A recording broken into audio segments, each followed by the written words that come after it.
Hal yang perlu diperhatikan saat tidur bersama anjing. Saat tidur bersama anjing harus perhatikan 3 hal ini ya. Pertama, anjing harus sudah divaksin. Kalau tidak, banyak penyakit yang akan menempel di kasur.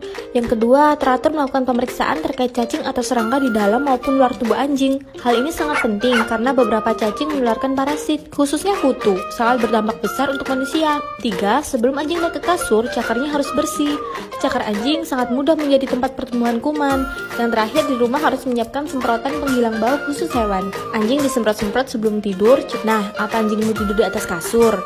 Like dan follow ya.